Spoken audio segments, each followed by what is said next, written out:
Bismillahirrahmanirrahim. Assalamualaikum warahmatullahi wabarakatuh. Innal hamdalillah nahmaduhu wa nasta'inuhu wa nastaghfiruh wa natubu ilallah wa natawakkal alaih. Asyhadu an la ilaha illallah wahdahu la syarikalah wa asyhadu anna Muhammadan abduhu wa rasuluhu allazi la nabiyya ba'dah. Alhamdulillah, puji dan syukur kita panjatkan kepada Allah Subhanahu wa taala yang masih memberikan begitu banyak kenikmatan kepada kita sehingga kita bisa melaksanakan berbagai kewajiban dan tentu dengan sunnah-sunnahnya. Salawat dan salam semoga tercurah limpah pada junjungan alam baginda Rasulullah Sallallahu Alaihi Wasallam, kepada para keluarganya, sahabatnya, tabi'in-tabi'innya, termasuk kita umatnya yang senantiasa tunduk patuh terhadap ajaran yang dibawa oleh baginda Rasulullah Shallallahu Alaihi Wasallam. Bapak Ibu yang sama-sama mengharap kepada Allah Subhanahu Wa Taala, alhamdulillah kita sudah masuk hari ke 7 di bulan Zulhijjah, bulan yang luar biasa, di mana Allah sebagian para ulama, ini bulan yang luar biasa ya, bahkan pahala-pahalanya pun luar biasa. Jadi kalau bulan Zulhijjah itu di 10 hari pertama, kalau Ramadan di 10 hari terakhir ya. Jadi banyaklah amal-amal soleh, Bu ya, banyak, bahkan banyak yang bertakbir. Jadi takbirnya itu kan boleh dari tanggal 1, karena takbir itu ada yang ditetapkan ya, ada yang memang nanti takbir khusus ya. Ada juga yang saum ya, sunnah perbanyak saum, mangga ya. Perbanyak itu kan tergantung, Bu. Lamun utara saum mah hiji ge banyak, terus tuh kayak kaping salapan misalkan, itu lebih baik juga daripada hente. Ada yang tanggal 8 mulai dari tanggal 1 ya sudah. Kadang juga ada yang tadi hanya saum Arafahnya saja, nggak ada masalah. Jangan saling menyalahkan, oh salah gubernur mah saum tanggal 8, enggak. Karena Rasul menganjurkan memang banyak saum di bulan Zulhijjah ini. Ada yang 9 hari full, bagus. Ada yang 9 saja, walaupun ada yang mengatakan terlalu. Kiraku bulan terbaik hari ini hanya saumnya sekali gitu. Ya intinya banyaklah hari ini kita melakukan ibadah-ibadah yang kemudian dicintai oleh Allah Subhanahu wa taala. Kenapa kita harus banyak amal, Bu, Pak? Ya, karena ini nyambung dengan apa yang akan kita bahas. Karena hidup kita itu tidak lama, maka harus memiliki persiapan. Nah, kajian kita hari ini adalah kematian, perpisahan, dan penghisaban. Maka penting hari ini kita beramal, karena amal inilah yang kemudian akan dibawa ya di hadapan Allah Subhanahu wa taala. Baik. Nah, ini materi kita kematian, tentu perpisahan kematian itu, Bu, tetapi tidak berpisah selamanya, karena nanti juga akan dihisab. Maka hisab inilah diperlukan amal baik ya. Jadi kan nanti Allah sediakan surga dan neraka tergantung bagaimana amal-amal kita. Baik Bapak Ibu yang sama-sama dirahmati Allah Subhanahu wa taala, diawali dengan ada 3 golongan yang tidak takut menghadapi kematian. Nah, jadi ada 3. Nanti kita masuknya yang mana? Ada 3 golongan yang tidak takut terhadap kematian. Nah, yang pertama adalah yaitu orang kafir dan musyrik.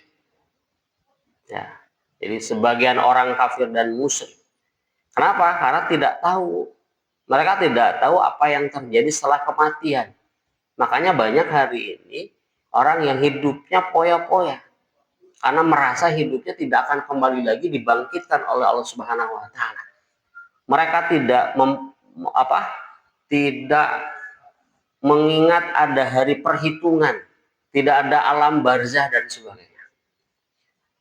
Makanya hidupnya ya bebas saja. Karena hidup bagi mereka adalah sekali. Ya. Maka ini jadi jawaban kita. Ya, kalau ada orang yang kemudian olahraganya ekstrim, karena mereka tidak takut mati, mati wong sekali, gitu. Pandangan mereka. Ini biasanya orang kafir dan musyrik. Makanya sering Pak, kita lihat olahraga ekstrim ya. Nah, seperti ini, mendaki gunung yang tanpa ada safety pengamanan.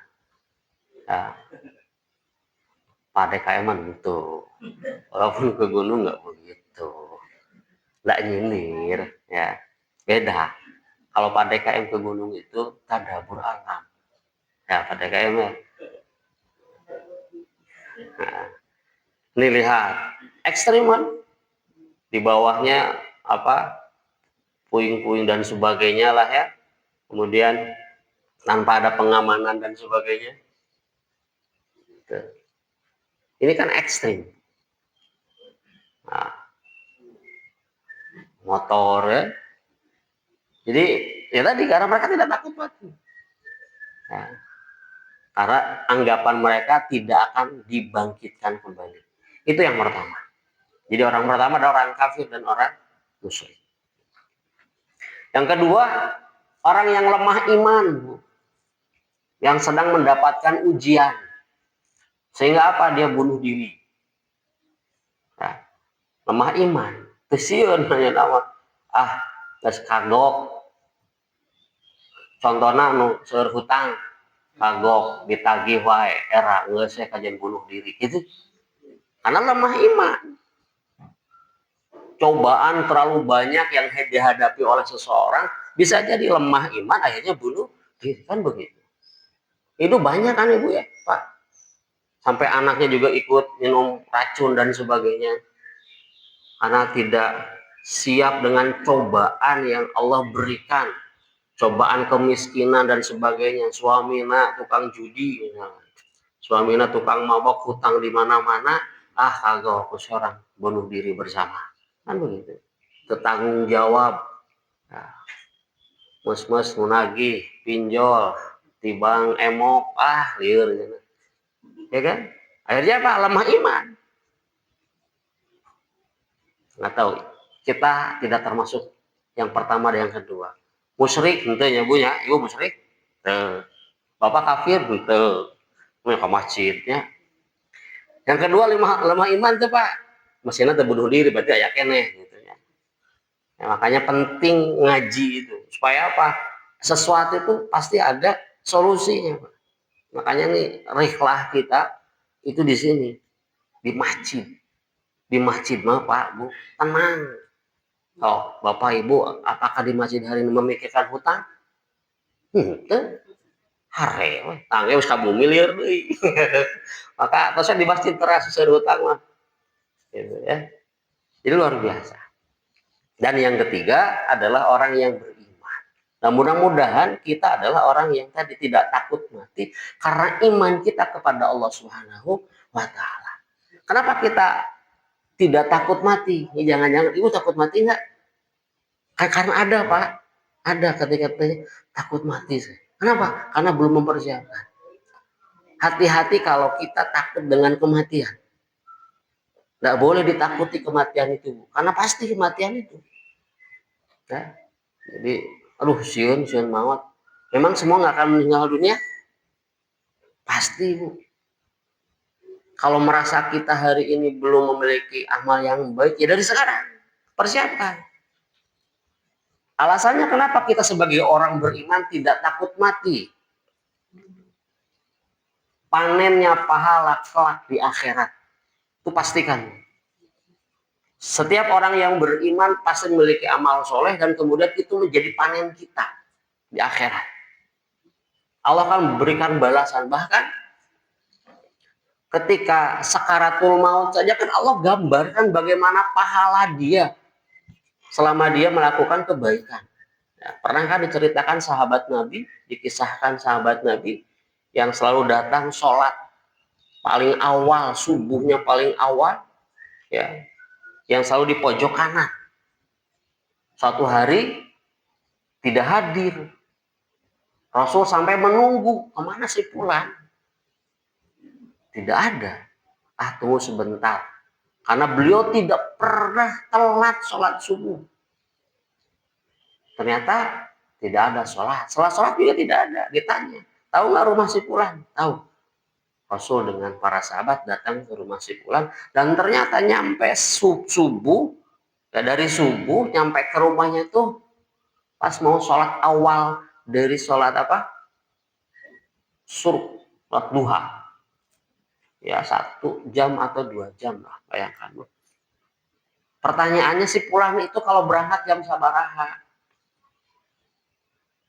Sedangkan beliau datang ke masjid itu setengah jam sebelum azan subuh. Jadi di Bubina kedah tabu sabaraha. Mau enak subuh 4:30, kedah tabu sabaraha angkatnya. Tabuh tilu, ayah di dia sholat tabuh tilu kan dia. Nah, ada cara. Tapi hese. Ya, sana di unggul di mana-mana. Di mana-mana. Bahkan ada satu masjid nu agung. Jamaah duhur nanti 5-an. Agung. Cuma syukur kan alhamdulillah. Udah cakat. Bayangkan beliau para sahabat Nabi itu jam 3. Ya luar biasa. Nah ketika datang baginda Rasul bertanya, Ana benar ini rumahnya si Fulan? Benar. Istrinya kemudian bertanya, ya Rasul, suamiku ketika sakaratul maut karena meninggal dunia. Ya Rasul, suamiku meninggal dunia, tapi ada keanehan. Ketika meninggal dunia, beliau ngigau, rugi, rugi, rugi. Cek sunana mah kaduhung, kaduhung, kaduhung. 3 kali ya Rasul, petanda apa suamiku? Rasul mah pan di pasihan, wahyu Allah. Anu kahiji rugi kahiji teh kieu teh mun bahasa ayeuna mah. Anjeunna teh angkat di bumi ka masjid begitu jauh. Rugi andai kata lebih jauh dari rumah ke masjid maka pahalaku luar biasa. Karena Allah gambarkan ketika sakaratul maut pahala.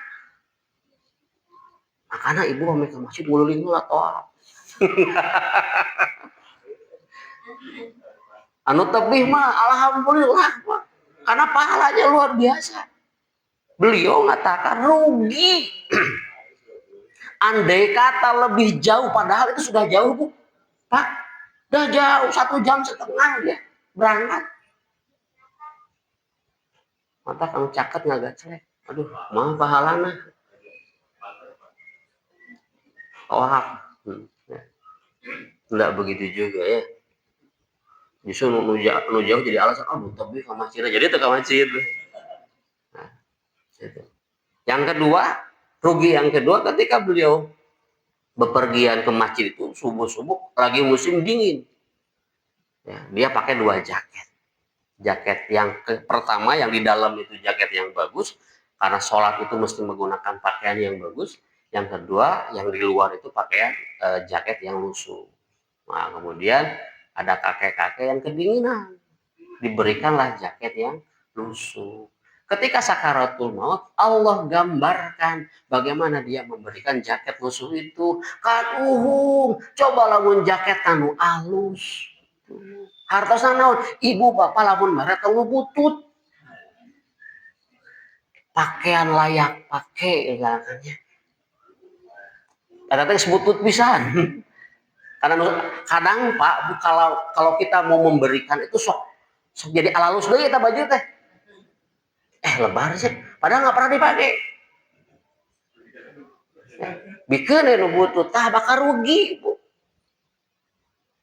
Ya, apalagi diberikan kepada hal yang terbaik, ke masjid. Makanya penting tuh bersedekah. Berikan yang terbaik. Yang terbaik itu apa? Sesuai dengan kemampuan kita. Mungkin kalau dia lagi nggak punya duit, tapi dia sedekah. Tapi banyak orang punya duit, dia bersedekah. Bagus mana, Bu? Bagus orang yang nggak punya duit, tapi sedekah. Kenapa? Karena tadi pisar iwadur. Ayo gaduh artos mah biasa. Ya, itu Bu. Siap Bu bersedekah? Siap. Nanti kalau Pak DKM punya program sedekah subuh misalkan 1.000 sehari, siap untuk masjid. Tuh, ya. Jarempe. Kan karena keuangannya ada di ibu. Kalau bapak mah kan hanya transfer ke ibu. Kalau ibu oke, aman di masjid. Siap Bu? Siap. Siap? Oh. Jangan sampai nanti rugi Bu. Rugi. Siap? Ya siap pula, betul, betul. Siap dulu saja. Kenapa? Karena tadi dalam hadis dikatakan tergantung prasangka hamba. Kalau hambanya merasa tidak bisa walaupun 1.000 tidak bisa selamanya. Tapi kalau prasangka hamba, jadi kita tergantung prasangka kita. Kecek Allah teh, ya tergantung. Kamu bisa-bisa. Jadi niatkan dulu. Nanti kalau Pak DKM punya program-program tentang sedekah, pangpayungnya Bu. Siap, saya mendukung. Kenapa? Supaya tidak rugi. Siap Bu? Nah diajak sedekah mah jarempe. Bu, orang nobar Bu. Ayo Pak yang nobar Pak. Insya Allah ya Bu, supaya kita tidak rugi. Itu yang pertama. Jadi ini panen pahala. Dan yang terakhir, yang ketiga, rugi yang ketiga, hampir sama. Ketika mau makan, ya ada orang yang lapar, pengemis, lalu makanannya dibagi dua. Maka ketika sakaratul maut, Allah gambarkan rugi. Kata orang tersebut, andai kata semua makanan itu diberikan, maka pahalanya luar biasa. Tuh panen pahala bagi orang yang beriman. Itu pun kalau yang banyak amal soleh. Amal soleh itu tidak mesti dengan cuan Bu. Ini ada kegiatan di sini, beres-beres ini luar biasa. Menyiapkan dan sebagainya itu pahala yang luar biasa. Ya. Jadi kalau ada kegiatan-kegiatan seperti ini, luar biasa. Kenapa? Karena pahalanya. Ibu dapat ilmu, ya kan? Yang menyiapkannya gimana? Itu panen pahala.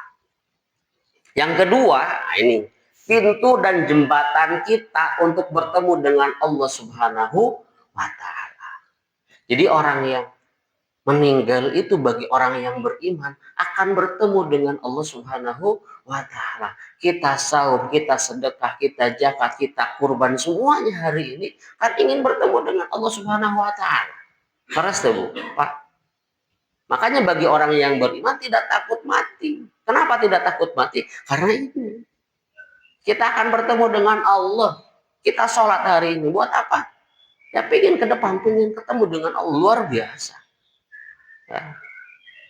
Kok enak gitu, anu konvoy, ingin ketemu sama pemain luar biasa, foto sarang Tom Hanks, luar biasa. Apalagi kita ketemu dengan Allah sang pencipta Tom Hanks. Ya. Bahagia nggak Bu? Ada ya emotana tong karon poy. Sudahlah. Sudah karena Persib sudah juara sudah Bu. Nggak usah dipikirkan kembali. Ya. Jadi pintu dan jembatan kita untuk sehingga tidak boleh kita tadi takut mati. Karena kita orang beriman. Panen pahala dan pintu jembatan kita untuk bertemu dengan Allah Subhanahu wa Ta'ala. Abu Musa al-Asy'ari ya, meriwayatkan bahwa Rasulullah SAW bersabda, barang siapa senang untuk bertemu dengan Allah, maka Allah juga senang untuk bertemu dengannya. Dan barang siapa tidak senang untuk bertemu dengan Allah, maka Allah juga tidak senang untuk bertemu dengannya. Hadis riwayat Bukhari. Hadis sahih. Bagaimana rasa senang kita bertemu dengan Allah? Tidak takut kematian. Jadi kalau Bapak Ibu hadir takut dengan kematian, maka bapak ibu tidak senang bertemu dengan Allah, kemudian Allah pun tidak senang ketemu dengan kita. Kan begitu. Senang bu? Takut dengan kematian? Jangan takut bu. Oh takut bagaimana dengan amalan kita. Makanya tadi ini 10 Zulhijjah ini dijadikan kebaikan. Karena tadi tak korup kecintaan kita kepada Allah. Mudah-mudahan Allah tadi pahala-pahala kita menjadi baik. Itu. Jadi jangan takut ya bu ya. Nah, pasti maut mah santai. Ya, santai saja bu. Justru panjang usia teh belum tentu kita istiqomah. Ya kan? Justru meninggal itu ya di injury time itulah bagaimana keistiqomahan kita. Tuh, jadi sekali lagi inilah panen kita, pintu jembatan kita. Para sahabat begitu senang dengan bertemu dengan Allah. Hanzalah, dia merelakan diri untuk berperang ya pada malam pertamanya. Jadi honeymoon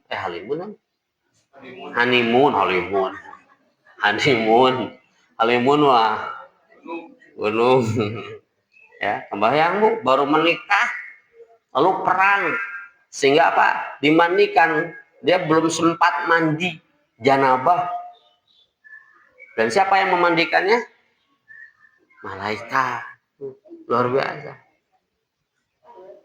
ya disampaikan oleh Rasulullah SAW kepada putra Abdullah bin Haram bernama Jabir. Rasulullah SAW menceritakan kepada Jabir bahwa ayahnya memohon agar dihidupkan kembali untuk dapat berperang di jalan Allah. Ini kisahnya dalam hadis. Wahai Jabir, Allah sama sekali tidak pernah berbicara dengan seorang hamba kecuali dari balik hijab. Jadi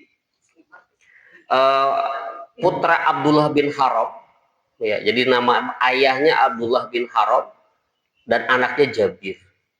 Abdullah bin Haram itu perang jihad di jalan Allah sampai-sampai ketika berjihad mukanya tuh tidak terlihat bahwa dia adalah Abdullah bin Haram. Orang nggak mengenal saking parah kesabat dan sebagainya. Jadi namanya di mukanya sudah tidak terdeteksi. Yang tahu hanyalah putranya yaitu Jabir. Sampai Jabir mengatakan, ya Allah ya Rasul, kok segini amat bapak saya gitu. Wajar lah ya bu ya. Kok di jihadnya sampai mukanya nggak kelihatan mukanya habis. Orang nggak tahu hanya anaknya. Aja Rasulullah SAW memberikan kabar gembira kepada anaknya. Sampai tadi sini sampaikan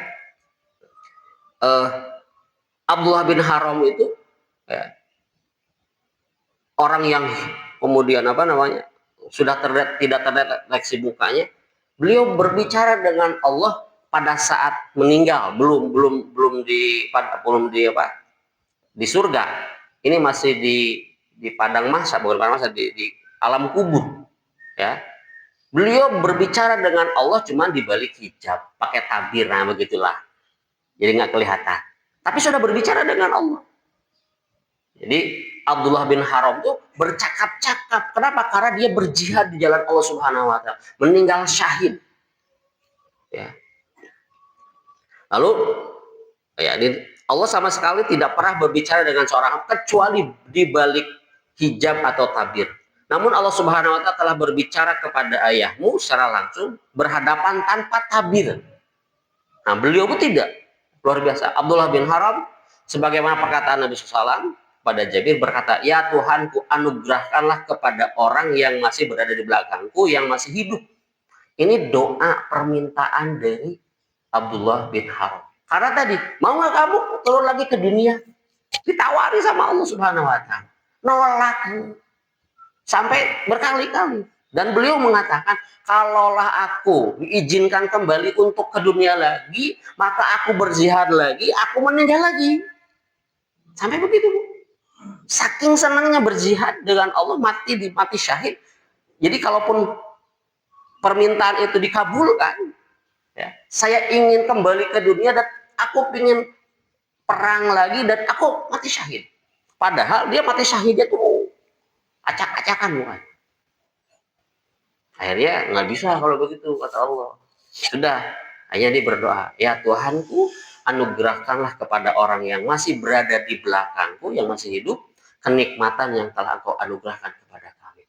Ini doa ya orang yang mati syahid. Jadi inilah bagi kita ya sesuatu hal yang luar biasa. Jadi kematian itu tidak mesti ditakuti. Jalani dengan baik, dan tadi banyaklah berbuat amal kita. Sekecil apapun amalan akan diperhitungkan oleh Allah Subhanahu wa taala. Jadi jangan takut. Ya. Jadi hidup ini adalah waktu ya. Dari kecil imut-imut, ini masih imut-imut ya. Ya, tak mulai amit-amit tuh kan perjalanan waktu semua. Sampai pada finish hidup kita. Ya, jadi waktu itu terus berkurang.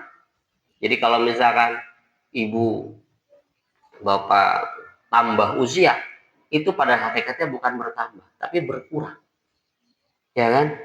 Ibu misalkan sekarang tepung tahun di 50 atau 62, berarti tinggal setahun lagi kalau melihat Rasul, walaupun tidak seperti itu. Ya, ada ya bonus. Ya, waktu itu terus berkurang. Ya. Sampai pada finish kita, di mana finish kita ini? Kullu nafsin dha'iqatul maut. Tiap-tiap yang bernyawa pasti akan merasakan mati. Semuanya. Yang bernyawa itu semua meninggal. Tidak tahu. Ya, kapan meninggal? Allah lah bisawab. Ya. Kapan kematian mendatangi kita? Tidak ada yang tahu. Ya. Oh, lagi makan.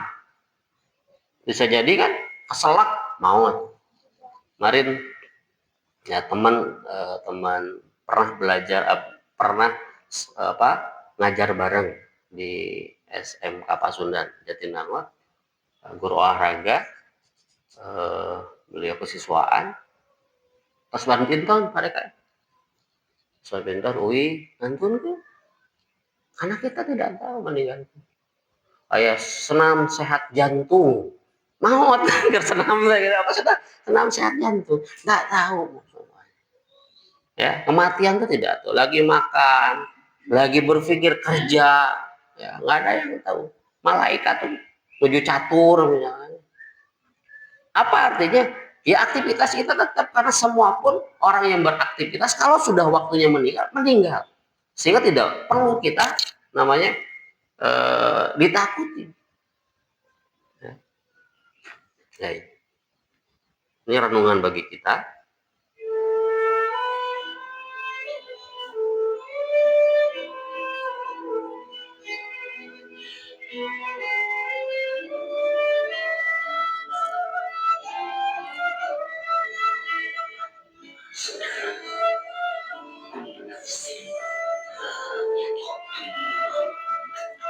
Setiap yang bernyawa pasti akan mati. Hanya soal waktu. Kematian itu nanti akan datang pada setiap kita. Bayangkan dahsyatnya sakaratul maut. Rambut kita ditarik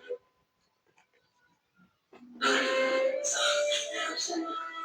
Bayangkan nyawa yang dijatuh terpuncul kaku. Bayangkan yang terpuncul kaku pada diri kita. Rasul menjelaskan ketika itu kita masih bisa melihat. Kita masih bisa melihat siapa yang menangisi kita. Siapa sahabat yang mentakziah kita. Tapi kita tidak bisa berbuat apa-apa. Kita tidak bisa bicara. Tidak bisa bergerak. Dan kita dimandikan. Bayangkan itulah diri kita yang sedang dimandikan. Air mengguyur tubuh kita yang selama ini kita bisa mandi sendiri, tapi sekarang harus dimandikan.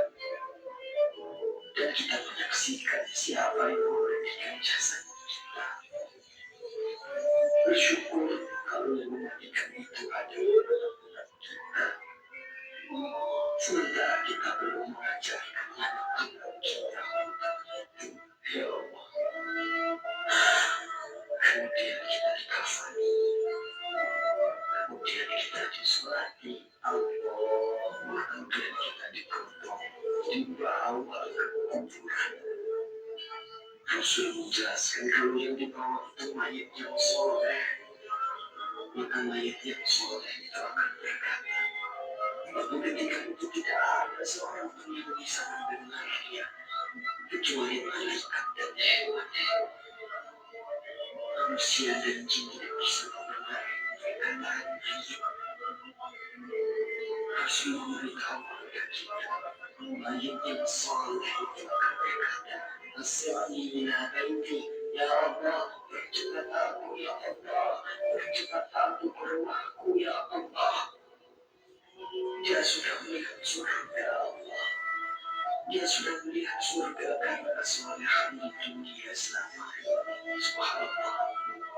Tapi sebaliknya, ketika mayat itu mayat yang banyak maksiat, mayat yang selama di dunia juga mengumbar aurat, pembunuh, perusak, penipu, koruptor, Allah. Mayat itu akan berkata, Aina tadhabun, mau dibawa kemana aku ini? Berhenti. Tapi tidak ada yang mendengarnya. Ibunya tidak bisa mendengarnya. Ayahnya tidak bisa menolongnya. Teman-temannya tidak bisa berbuat apa-apa. Dan terus dia dibawa ke dalam kuburannya. Subhanallah. Saudara, semua kita akan masuk ke dalam dunia. Ketika itu kita masih bisa melihat siapa yang mengubur kita, siapa yang menutupi perut kita dengan tanah. Mungkin keluarga kita, mungkin tetangga-tetangga kita, atau sahabat-sahabat kita. Tapi begitu selesai kita kubur, orang-orang yang kita cintai, orang-orang yang belum selalu bersama kita, orang-orang yang belum selalu menemani kita, semuanya pulang. Semuanya pulang meninggalkan kita sendirian di kubur. Maka kita merasakan kesedihan, takut, gelisah. Tapi kita tidak bisa pulang mengikuti mereka. Kita hanya bisa mendengar langkah mereka saat semua orang itu meninggalkan kita sendirian di kubur. Di dalam kubur, darah, daging, tulang belulang hancur. Semuanya keluar. Tuhan Tuhan kesendirian. Dan kita akan ditanyai berbuat kita selama hidup di dunia. Itulah kubur. Saat itu tidak ada yang bisa menolong kita. Tidak ada kekuasaan lagi. Tidak ada harta yang melimpah lagi. Tidak ada keluarga yang kita sayangi lagi. Tidak ada pengawal yang setia lagi.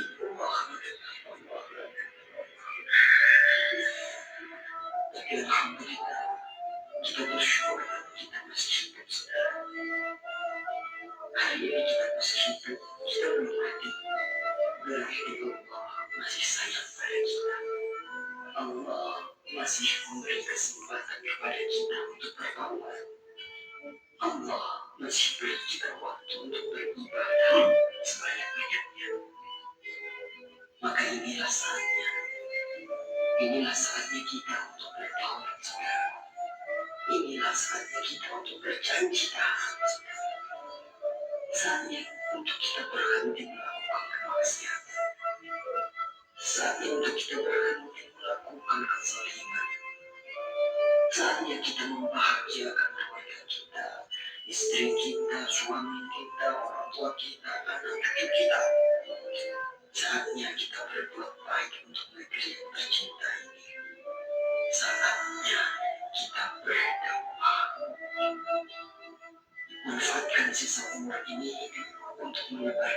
di sekitar kita. Karena kita tidak tahu kapan kita akan kembali kepada Sang Pencipta kehidupan, Allah Subhanahu wa Ta'ala. Katakanlah, sesungguhnya kerugian yang kamu lari daripadanya, ia pasti menemui kamu. Kemudian kamu akan dikembalikan kepada Allah yang mengetahui hal iman dan dunia. Lalu dia beritakan kepadamu apa yang telah kamu kerjakan. Surah Al-Jumu'ah ayat 8. Semoga Allah mewafaqkan kita dalam keadaan husnul khatimah. Allahumma khtim lana bi husnil khatimah. Assalamualaikum warahmatullahi wabarakatuh. Baik, Bapak Ibu sekalian, tadi ya, bahwa kematian itu tidak tahu. Maka kalau kita hari ini masih diberikan kesempatan oleh Allah Subhanahu wa Ta'ala masih hidup, maka banyaklah bertaubat. Ya. Hentinya Rasulullah SAW kemudian beristighfar dalam sehari, ada yang mengatakan 70 sampai 100 kali. Baginda Rasul yang sudah dijamin masuk surga. Maka kita tidak salah. Tidak ada salahnya kita pun sering beristighfar kepada Allah Subhanahu wa Ta'ala. Karena tidak tahu kematian itu menjemput kita kapan, di usia muda, tua, tidak ada jaminan. Ya, maka hentikan semua kemaksiatan kita. Isi hidup kita hari ini dengan beribadah. Ibu di bumi, nyuci piring, niatkan untuk ibadah supaya berpahala. Suami yang kerja hari ini, niatkan semuanya untuk ibadah supaya bekerjanya mendapatkan pahala. Karena untuk menafkahi anak dan istrinya, niatkan semuanya untuk ibadah. Karena ibadah itu bukan hanya sholat saja, banyak yang lain. Bisa jadi sholat kita masih jauh, tapi ibadah-ibadah yang lain semuanya niatkan ikhlas karena Allah Subhanahu wa Ta'ala. Ini pengingat bukan hanya bagi Bapak Ibu, bagi saya sebenarnya. Saya juga sama, bukan meninggal dunia. Ya, kan pertarosana ibadah ibu, lah ibadah abdi heula. So, mangga ustad heula pertarosana engke nu nyolatkeun saha? Pak ustadnya. Ibu bade tiasa kitu nyolat hareudah henteu, da usah mah tiasa salatnya rira. Tidak tahu kita, Bu ya. Justru bersyukur nanti dilihat kebaikan kita tuh dilihat nanti ketika meninggal dunia. Siapa yang menyolatkan kita? Siapa yang ikut nanti mengurus jenazah kita? Kita akan lihat. Itulah teman-teman kita, itulah sahabat-sahabat kita.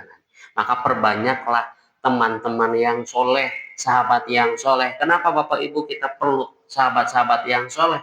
Karena kita butuh doa mereka ketika kita tiada.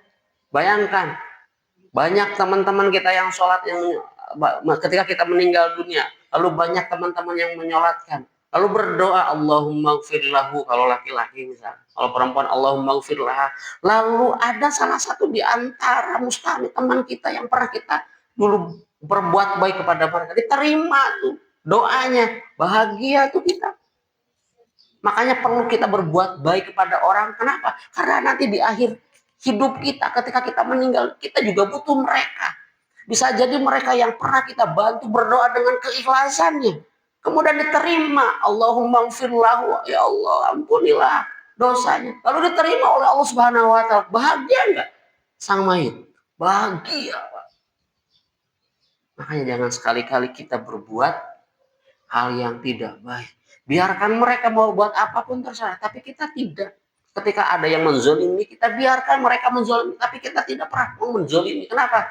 Karena tetap kita butuh kelak ketika kita meninggal dunia. Tidak boleh kita balas mereka berbuat jahat, kita balas lagi dengan kejahatan. Ngapain?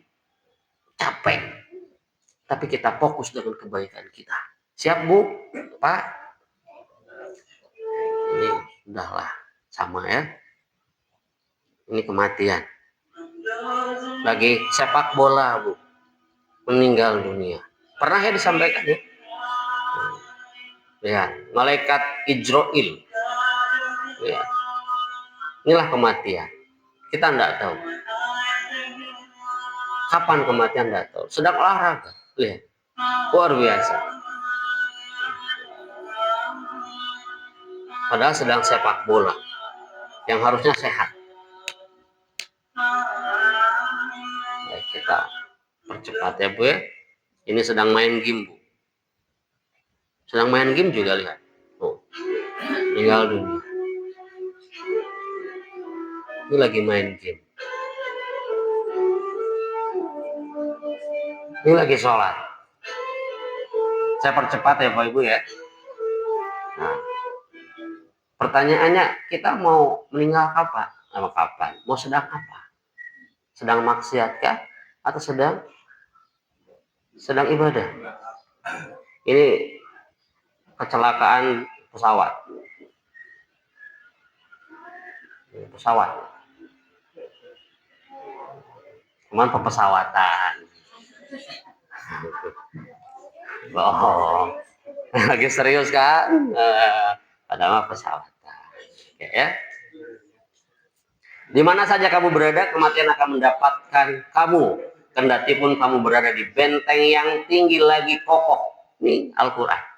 Aina ma takunu yudrikumul maut walau kuntum fi buruzim musyayyadah.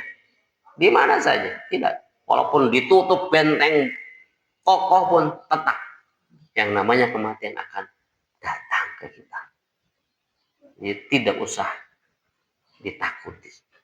Ya.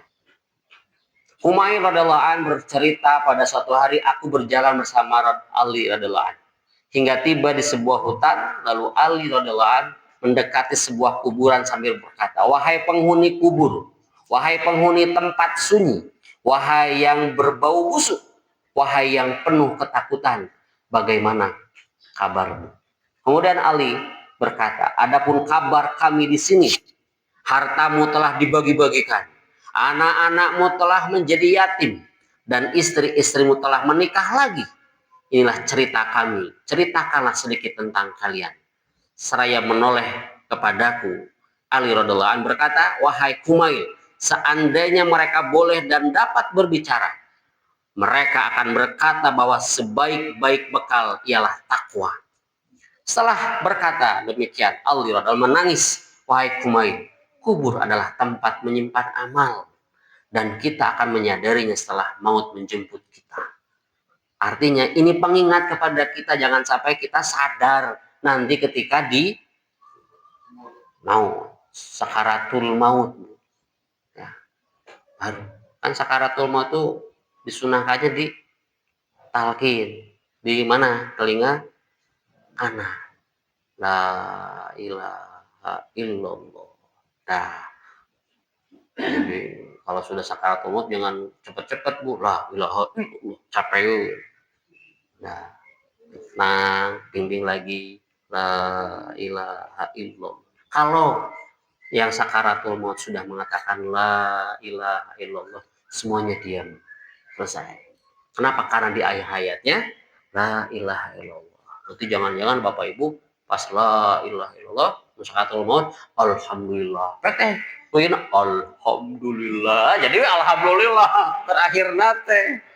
Nah, ulah sudah udah tong oge ketika yang sakaratul maut sudah mengatakan la ilaha illallah, dibekam nyempenya hopnya Allah ya langsung maut. Ya, itu sunnah Rasul ketika sakaratul maut, dibisikkan talqin di telinga kanannya. Umar bin Abdul Aziz radhiyallahu anhu pada suatu hari nasihat para sahabat. Jadi beliau menasihati, jika kalian melewati kuburan, panggillah mereka. Jika engkau bisa memanggil, lihatlah betapa sempitnya tempat tinggal mereka. Tanyakanlah kepada orang-orang yang kaya dari mereka, masih tersisa kekayaan mereka? Tidak ada, Bu. Tanyakan pula kepada orang-orang miskin di antara mereka, masihkah tersisa kemiskinan mereka? Tanyakanlah tentang lisan-lisan yang dengannya mereka berbicara tentang sepasang mata yang dengannya mereka lihat. Tanyakan pula tentang kulit dan tubuh mereka, apa yang diperbuat oleh ulat-ulat di balik kafan-kafan mereka. Lisan-lisan telah hancur, anggota badan telah berserakan. Lantas di mana teman dekat yang dulu setia? Di mana tumpukan harta dan sederajat pangkat? Di manakah rumah-rumah mewah yang banyak dan menjulang? Di mana kebun-kebun yang dicintai? di mana kesenangan dunia yang dulu pernah dinikmati? Bukankah sekarang berada di tempat yang sangat sunyi? Dan bukankah siang dan malam bagi penghuni kubur adalah sama? Sami.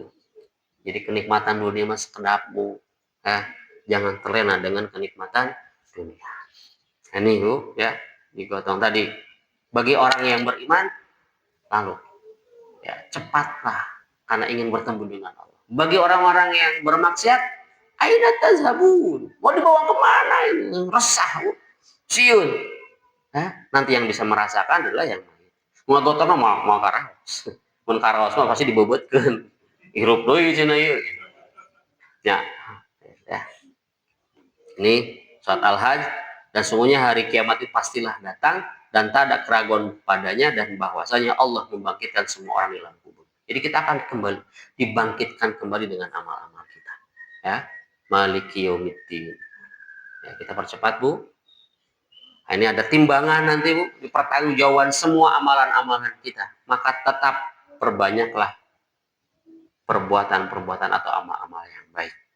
Ya. Ini catat amal.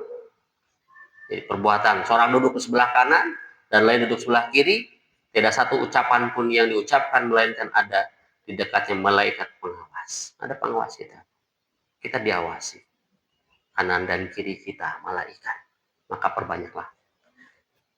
Ini masih sama.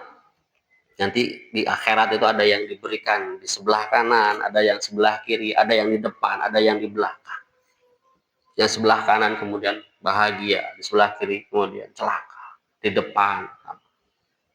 Jadi nanti ada catatan-catatan kita, tergantung di mana diberikannya. Ya. Ini, jadi kita punya catatan hisab, Bu. Ya. Punya dalil-dalil. Jadi ya, yuk intinya banyaklah perbuatan amal-amal baik. Hidup kita dipakai apa? Tidur, sholat, makan, mandi. Berapa Bu sehari kita? Dalam 24 jam. Sisanya tidur berapa jam Bu? Pak? 10 jam. Jangan-jangan lebih 12 jam kan yang nunutan di masjid. Hitung ya katanya. Itu kan normal lama 8 jam. Tapi kan atau di masjid. Terus di Padamelan. Terus lamun nganggo angkot. Nah kan tadi hetang. Jadi 12 jam. Sholat kita berapa menit sholat itu? Jadi kalau makanya tadi Islam itu luar biasa. Kerja kita tuh menjadi sebuah amal ibadah kalau tadi diniatkan karena Allah Subhanahu. Sehingga aktivitas kita adalah aktivitas yang ibadah. Bahkan tidur kita juga ibadah. Kenapa? Karena lelah kita sudah mencari nafkah untuk anak dan istrinya. Ibu lelah sudah ngurus rumah tangga dan sebagainya. Lalu istirahat, tidur. Bisa jadi tidur kita ibadah pada Allah Subhanahu wa Ta'ala. Jadi tidak ada yang rugi bagi kita. Ya. Ini penghuni neraka yang paling ringan siksaannya adalah 2 sandal dan 2 tali sandal dari api neraka. Otaknya mendidih. Itu mendidih itu ternyata paling ringan itu. Paling ringan. Siksaan yang paling ringan. Ketika sandalnya dari api neraka dan talinya, bayangkan, sudah otaknya mendidih. Itu ternyata paling ringan. Siksaan yang paling ringan, bayangkan. Ya, ngeri ya Bu ya. Mudah-mudahan kita terjaga hal itu. Ya. Ini Bu. Jadi sehari di sisi Tuhanmu adalah seperti 1000 tahun menurut perhitungan kita.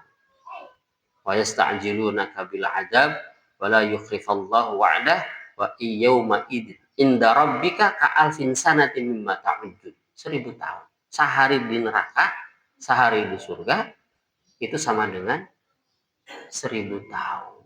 Pertarosanana aya nu urang di dunia 1000 tahun uyuswana. Jadi ngeri ya Bu ya. Makanya dunia ini adalah bagaikan persinggahan kita yang tidak boleh kita sia-siakan untuk beramal kebaikan. Apapun Bu. Ayo. Makanya ketika ada kebaikan-kebaikan dari masjid apa dan sebagainya, ada mungkin dibuka pintu sedekah di masjid, untuk bersedekah. Ayo, apa yang kita bisa perbuat untuk masjid? Apa yang kita perbuat untuk kebaikan kelak nanti di akhirat? Apapun, jangan disia-siakan.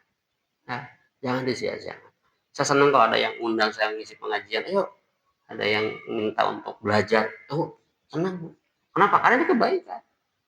Uh, ini mungkin pada insya Allah kita ada satu forum ingin mengumpulkan semua para pemuda dan remaja, rencananya tanggal 28, kisaran 500 orang yang kemudian ingin dibina. Nah, kita sama teman-teman, ya, kenapa? Saya sampaikan, saya sudah tua, tapi saya tidak punya amal yang baik. Nah, maka bisa jadi ketika mengumpulkan para pemuda remaja, lalu mereka menjadi baik, inilah amal soleh saya. Saya tidak butuh apa-apa hari ini. Kenapa? Ya karena butuh amal soleh. Ya, kita lagi ada perkumpulan para pemuda karena ya kita krisis ya, pemuda pelajar, apalagi pelajar. Nah, kita ingin mengadakan kegiatan yang itu ada kontinu, adabnya kita bina. Kebetulan ada satu masjid yang sudah welcome, silahkan untuk dipakai kegiatan-kegiatan, dan itu sepi masjidnya, yang perbatasan Solok Kanyuruk dan itu pada yang pernah saya ceritakan, gede masjidnya, kapasitas 1.800. Nah, yang dekat Insan Rahayu itu, nah itu Pak Kiainya waktu libur itu saya ketemu dengan beliau, ngobrol, saya sampaikan program kami ya dengan komunitas, ya dengan bukan geng motor, dengan komunitas motor-motor, ya dengan para pelajar kita ingin satukan, kita punya visi misi yang sama, ingin membangun pemuda-pemudi ataupun para pelajar yang tadi menjadi baik. Nah, kita ingin itu. Nah, mudah-mudahan minimal Rancaikek Solokan Jeruk, para pelajar pemuda, terutama sasarannya adalah pemuda masjid. Karena dia harus kembali ke masjidnya. Siapa nih? Penerusnya adalah pemuda masjid. Ya, nanti ada undangannya pada KM untuk pemuda, tapi pemudanya Pak Nima Remako, remaja kolot, ulah. Untuk apa? Tadi kita akan kembalikan nanti ke masjid-masjidnya untuk menghidupkan masjidnya kembali. Itu salah satu program kita. Kenapa? Saya ingin begitu karena ini amal soleh. Amal soleh. Nggak ada yang lain. Udahlah, nggak usah berpikir masalah keuntungan dunia. Dunia mah jangan dikejar-kejar, datang sendiri. Ya. Jadi kalau dikejar pun menjauh, Bu, Pak. Ya kan? Tapi ketika Bapak Ibu hari ini betul-betul tak korup kepada Allah, dunia tuh datang sendiri. Nggak percaya? Tanya Pak DKM. Nah, tanya kepada DKM. Datang tuh dunia sendiri ya Pak DKM ya. Ketika beliau betul-betul konsen di masjid. Nah, ke Pak Ustadz nih, sesepuh kita. Tanya, ketika kita konsen untuk berjual beli dengan Allah, itu akan datang sendiri. Jangan khawatir. Kadang kita selalu berpikir masalah dunia ya. Harus kita pikirkan. Tetapi yuk kita balance. Jangan khawatir ketika Bapak Ibu hari ini kemudian mengurus masjid Allah. Allah akan mudahkan segala-galanya. Harus yakin. Cuman tadi yakin kan enggak? Kadang-kadang kan tuh yakin, tak eta masalahnya. Yakin dulu. Ketika Bapak Ibu hari ini berjual beli dengan Allah, Allah mudahkan segala-galanya. Minimal naon sehat. Nah, minimal sehat, Bu. Namun terus kedamang sabaraha ke rumah sakit. Oh, luar biasa.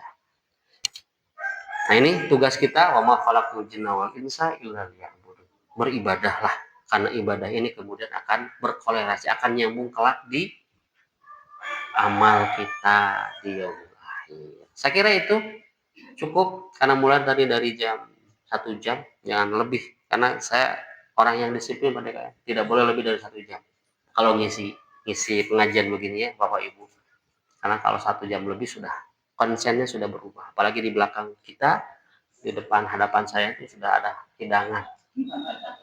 Nanti takut, biasanya kalau di sini kan harus para sesepuh terus ustad dulu makannya, dan kalau tosan ibu-ibu hawatosnya gulami teuing bahaya.